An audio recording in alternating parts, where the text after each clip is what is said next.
have to go back to 1996. Okay. So what happened was, I had been working in the marketing field for quite a few years before then.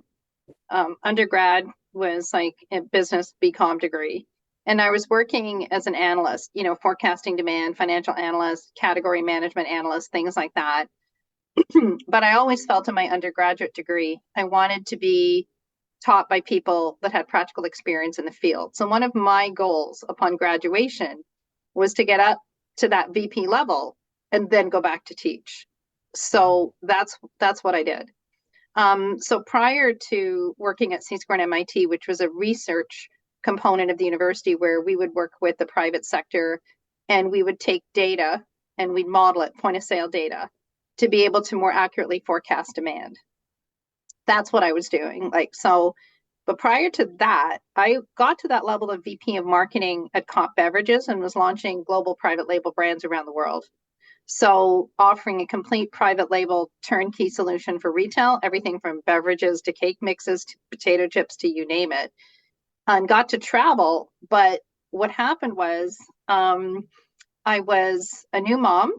My daughter was quite young. And so I was away from home 60 to 70% of the time. So my husband was like a single parent. And the environment where I worked was absolutely toxic. It was insane. Like I had a bag packed 24/7 because anytime, my boss, Dave Nickel, could phone and say, meet me at the airport, we have to go to this place and we have work to do. So you're literally living out of a bag. I missed so many milestones with my daughter. My husband's incredible. He was like a single dad during that time, but I was exhausted. Like I would leave Monday at 6 in the morning and I'd come back on a red eye Friday night. So just in time to take my daughter to her tap dancing lessons or ballet or, whatever it was, swimming is what I would do. But you miss so much during the week.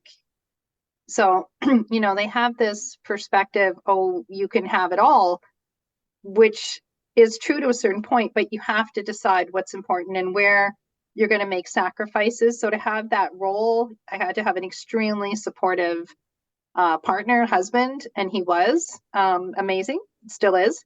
And so the point there was I was just getting really burnt out, to the point where you're missing first days of school, you're missing the first concert with your daughter, you're missing a lot of stuff. And it started to really get to me the older that she got. And plus, the environment, being one of the only women in a department, the only female executive, was stressful unto itself. hmm. Highly competitive, highly toxic, in no way, excuse me, collaborative, where people would work together. And so I went in with certain principles and wouldn't cross the line. And one of the reasons for leaving was because I guess it was so many years as an analyst, I wasn't willing to mislead shareholders or the company by changing numbers to create a better picture. I refused to do that. So someone changed my numbers and I Wow. went into an executive meeting and I said, those aren't my numbers and I've got proof. I can go get my computer and show you 50 different iterations of that, but I don't agree with this initiative. It's not going to make any money and those aren't my numbers. Hmm. And I was told, well, the train's already left the station. And I said, I'm not going to be part of this because also in my undergrad, I'd taken a lot of accounting courses and your reputation is everything. You cross that line, you never go back. So I chose to leave. And at that point, I never really left the university. I was always going to conferences there. And C-SQUARE at MIT was a research division that was at the Rotman School initially. And they were looking for someone to liaison between the private sector and the university to model data to become more predictive. And this was before AI. Hmm. That was extremely interesting to me. So that's what I went to do. And that was in 1994, 95 period. I might be off a couple months. So I went there and never looked back because it's like you have to in any career stay aligned with who you are. And I Yeah. have a very strong sense of what's right and what's wrong. I won't mislead. I won't set people up. I won't misrepresent. I won't make numbers look better than they are just for the sake of a career. It's not worth it.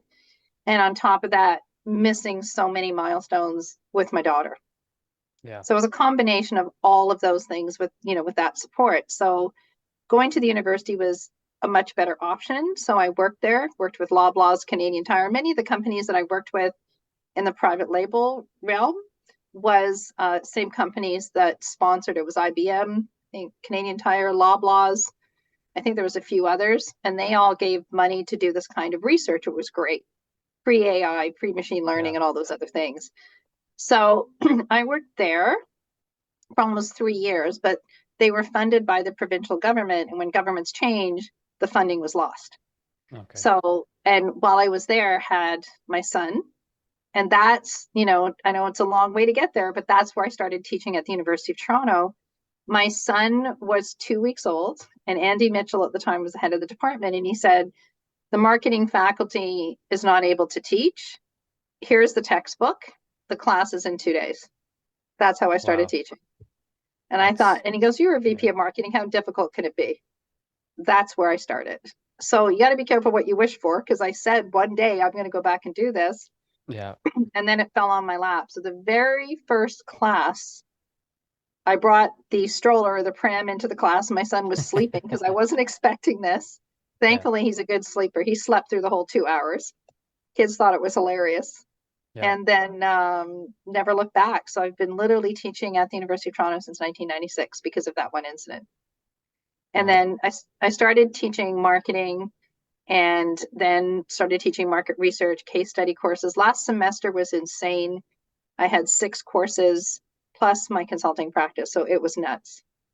But I'm Yeah. very proud of it because for almost every year that I've taught there, I've won awards for outstanding teaching because it's the practical application of what students are learning. So one of the challenges that I face is that I put tremendous pressure on myself to stay current, always getting more certificates, whether it's Six Sigma activity-based costing, whether it's, the master's with a focus on AI and marketing during the pandemic, always learning something new, certifications and accounting, understanding digital marketing, digital media.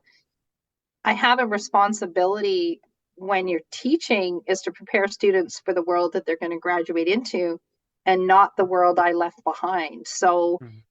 it's probably easier for me than some faculty to talk about launching new products or issues with leadership in business or how do you work with a sales team, because I've got tremendous success, but I've got a lot of failure for products I've launched too.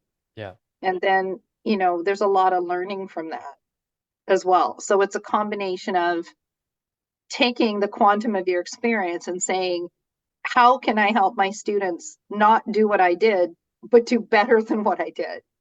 Yes. Like I remember the first day on a job in marketing, and I had to write a marketing plan, and I had zero clue on how to do that, which is why initially when I started teaching marketing, there was no final. The final was you have to write a marketing plan. Yeah. So that's what's different. So I think you were in consumer behavior. You were my Yes, I consumer. was. Did you take market research with me? I was going to, but the class filled up really fast. I'm taking it next year, but Okay. Unfortunately, I'm not teaching it next year. oh, dang So it. I know, like when I taught market research, because I was teaching all 3 sections, there's no final. It was a group assignment to do a research project.